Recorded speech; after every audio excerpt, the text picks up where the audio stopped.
Ya, baik. Hai, Assalamualaikum warahmatullahi wabarakatuh, guys. Dan wow, luar biasa ya, Pak Prabowo di sini mengatakan akan menyisihkan dana untuk membuat penjara yang kokoh, kuat, dan Pak Prabowo ini ingin mencari suatu pulau ya, agar nanti para koruptor itu dipenjara di situ. Sehingga nanti para koruptor ini nggak bisa keluar. Kalau keluar dimakan hiu gitu ya kan. Wah, mantap lah pokoknya Pak Prabowo ini ya kan guys. Waduh, kok aku semakin bangga terus sama Pak Prabowo ya kan guys. Karena apa ya kan? Karena ya sekarang ini kan kalian tahu sendiri dah ya kan, para koruptor-koruptor ini ditangkap-tangkepin oleh Pak Prabowo ya kan. Dan ya kalian tahu sendiri juga ya kan, Pak Prabowo ini sebenarnya ingin membuat efek jerak kepada para koruptor, sehingga Pak Prabowo ingin menyisihkan dana untuk membuat penjara ya yang paling serem di Indonesia kayaknya ya kan guys, khusus untuk para koruptor. Dan langsung saja kita simak video ini sambil kita komentar ya kan guys. Ini dia videonya. Saya nanti juga akan sisihkan dana, saya akan bikin penjara yang sangat pokoknya sangat kokoh di suatu tempat yang terpencil, mereka nggak bisa keluar malam hari. Kita akan cari pulau, kalau mereka mau keluar biar ketemu sama hiu. Bagus Pak, setuju. Saya tidak akan mundur menghadapi koruptor. Saya tidak akan mundur menghadapi koruptor. Ya. Mereka harus ngerti, saya ini siap mati untuk bangsa dan rakyat ini. Luar biasa. Saya tidak takut mafia manapun, saya tidak takut. Apalagi ada Kapolri sama Panglima TNI. Masa kita takut? Apalagi guru-guru akan membantu saya ya. Mantap Pak Prabowo ya kan. Kita dengar lagi ya kan guys. Mafia manapun saya tidak takut. Apalagi ada Kapolri sama Panglima TNI. Masa kita takut? Apalagi guru-guru akan membantu saya ya. Saudara-saudara, koruptor-koruptor itulah yang buat guru-guru susah, dokter-dokter susah, perawat-perawat susah, petani susah. Saya nanti juga akan sisihkan dana, saya akan bikin penjara yang sangat pokoknya sangat kokoh di suatu tempat yang terpencil, mereka nggak bisa keluar malam hari. Kita akan cari pulau, kalau mereka mau keluar biar ketemu sama hiu. Ya, setuju Pak. Baik. Wassalamualaikum warahmatullahi wabarakatuh. Habisi koruptor, Prabowo akan membuat penjara khusus koruptor. Jika keluar langsung bertemu ikan hiu. Wow, ini mantap sih. Mudah-mudahan dikabulkan ataupun terlaksana, sehingga para koruptor akan merasa jera, dan yang belum melakukan korupsi akan takut untuk melakukan korupsi kalau penjaranya spesial. Tidak seperti yang sekarang ini, di penjara tapi bisa jalan-jalan ke Bali, tidur di tempat yang mewah. Presiden Prabowo Subianto ingin membangun penjara khusus bagi koruptor jika diperlukan. Penjara tersebut akan dibangun di tempat terpencil untuk mengisolasi para koruptor yang menyengsarakan rakyat. Setuju, aku setuju. Saya tidak akan mundur menghadapi koruptor. Saya tidak akan mundur menghadapi koruptor.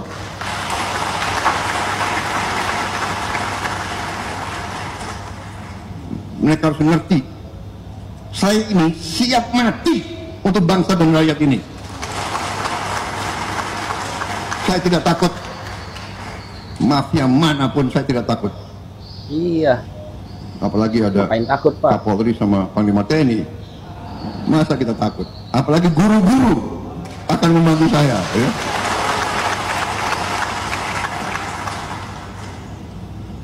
Saudara-saudara, koruptor-koruptor itulah yang buat guru-guru susah. Guys, ternyata benar, gas LPG 3 kg juga dioplos.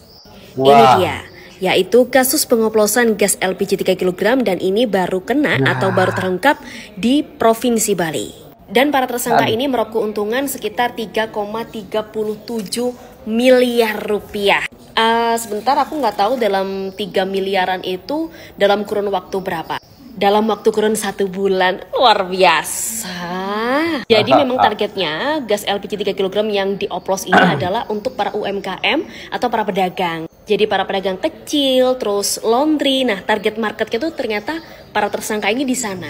Ini nggak tahu ya, pengoplosan gas 3 kg ini semua dioplos, bagaimana. ya. Aku juga bingung gas LPG dioplos itu kayak gimana, aku juga nggak paham. Karena memang ini masih dalam proses pengusutan dan bensin, semua dioplos, ketahuan. Ini. Jadi udah ketangkep beberapa tersangkanya. Tuh ya, untungnya tuh 3,37 miliar rupiah dalam 1 bulan. Berarti bener nih, kemarin yang aku bahas kalau minyak kita tidak sesuai isinya apa yang dibeli sama masyarakat. Banyak komenan, gas LPG 3 kg kak, kayaknya juga dioplos. Aku nggak berani komen karena memang aku belum dapat berita tentang hal itu. Ternyata ini, hari ini keluar. Gas LPG 3 kg dioplos. Luar biasa. Semua pokoknya kebongkar ya. Yuk, tebak-tebakan lagi netizen Indonesia di dalam komentar saya. Apa yang habis ini dioplos? Presiden Prabowo Subianto dinilai menjadi salah satu pemimpin terbaik di dunia. Banyak pihak yang sudah membenarkan pujian yang diterima oleh Prabowo. Mulai dari Vladimir Putin hingga Donald Trump mengakui kepemimpinan Prabowo.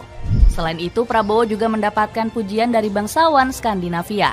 Raja Swedia yakni Carl Gustaf merasa kagum dengan kiprah Prabowo sebagai presiden. Dirinya menyebut Prabowo adalah sosok yang paling tepat dalam memimpin Indonesia. Pasalnya politikus Partai Gerindra ini dinilai memiliki ketegasan yang jauh lebih baik dibanding pemimpin lainnya. Bahkan Raja Carl Gustaf juga percaya kepemimpinan Prabowo akan membawa masa depan cerah bagi Indonesia.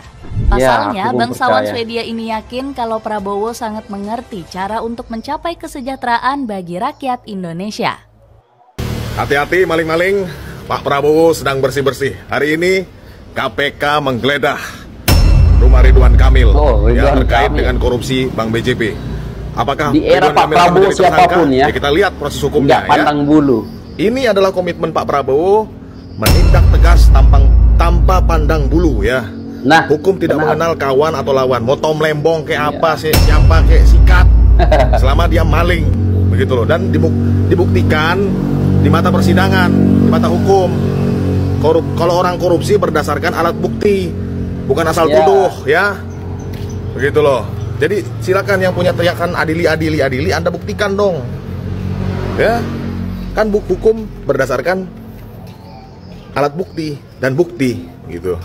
Jadi kemarin kalau ada yang menjenguk temannya karena berdasarkan kedekatan emosional, oh itu teman gua, temannya korup, ya itu hak dia ya. Tapi kalau Pak Prabowo berbeda. Hati-hati kau maling-maling, kau akan dikejar sampai Antartika kalau kau merugikan negara. Siapapun ya. KPK geledah rumah Ridwan Kamil, mantan gubernur Jawa Barat terkait kasus korupsi BJB atau Bank Pembangunan Jawa Barat Banten. Masa sih Kang Emil ini korupsi?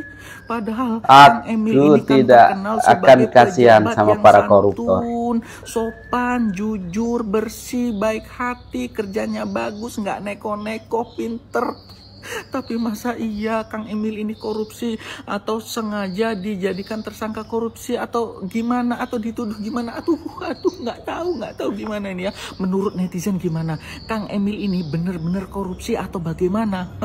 Kita tunggu ya kan guys. Terkait kasus markup pengadaan iklan Bank BJB yang merugikan uang daerah senilai 200 miliar. Wow.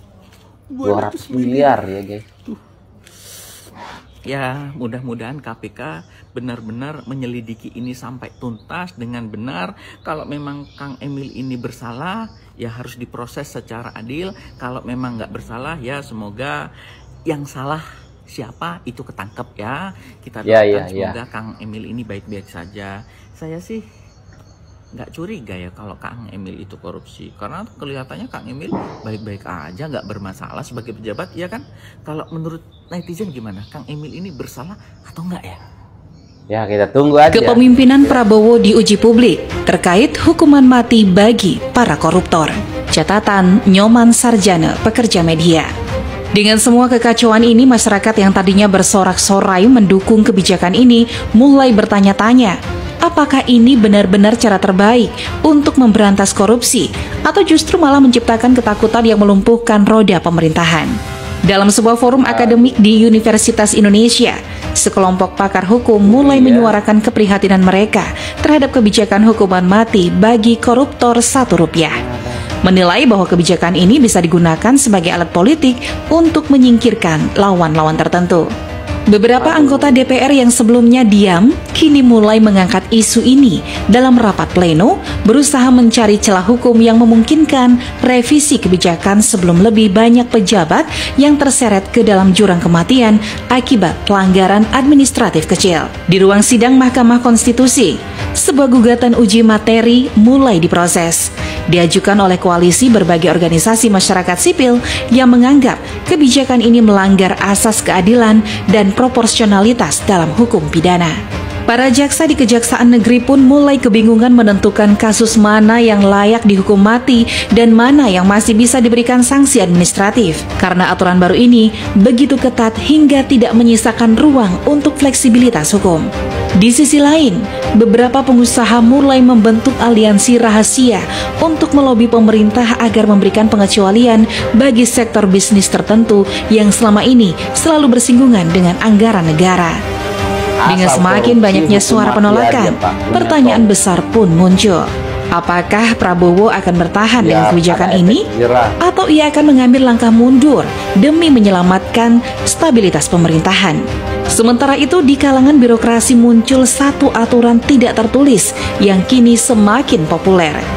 Jika ragu, jangan tanda tangan apapun karena Rp1 bisa menjadi tiket ke liang kubur.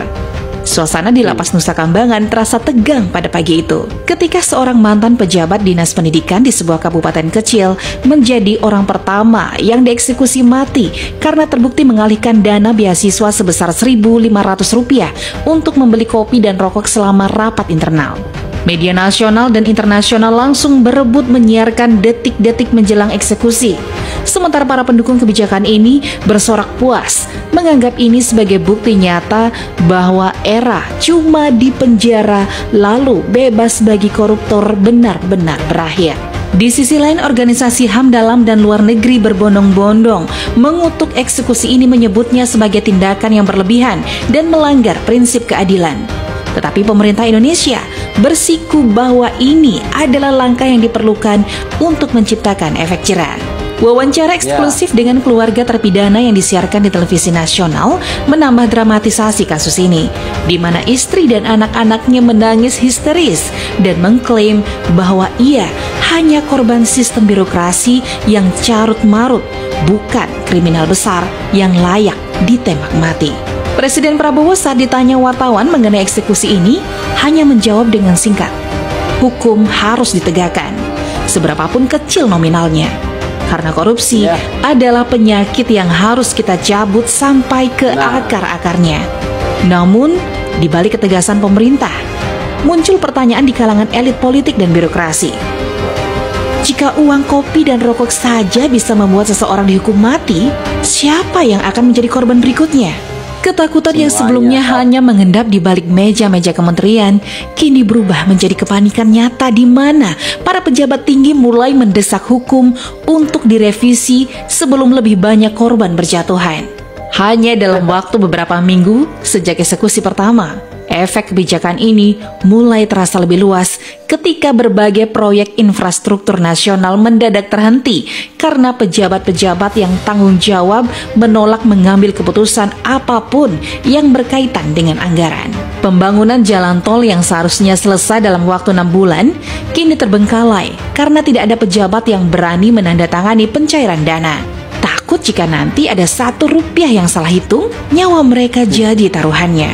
Para kontraktor swasta yang selama ini mengandalkan proyek pemerintah pun mulai kehilangan kepercayaan terhadap sistem. Beberapa bahkan memilih mundur dari kontrak mereka dan mengalihkan investasi ke negara lain yang lebih masuk akal dalam menegakkan hukum. Di beberapa daerah, Wali kota dan bupati mulai memilih jalan aman dengan menolak mencairkan anggaran daerah untuk proyek sosial seperti bantuan UMKM. Khawatir kalau ada kesalahan administrasi yang bisa mengantarkan mereka ke regu tembak, pemerintah pusat mulai menerima laporan dari berbagai kementerian bahwa birokrasi mengalami stagnasi total. Dengan para pegawai negeri sipil lebih sibuk mencari cara untuk menghindari tanggung jawab daripada menjalankan tugas mereka. Akibatnya, masyarakat yang awalnya mendukung kebijakan ini mulai berubah haluan setelah merasakan langsung dampaknya. Layanan publik memburuk, proyek pembangunan macet, dan ekonomi daerah mulai melambat karena anggaran tak kunjung dicairkan.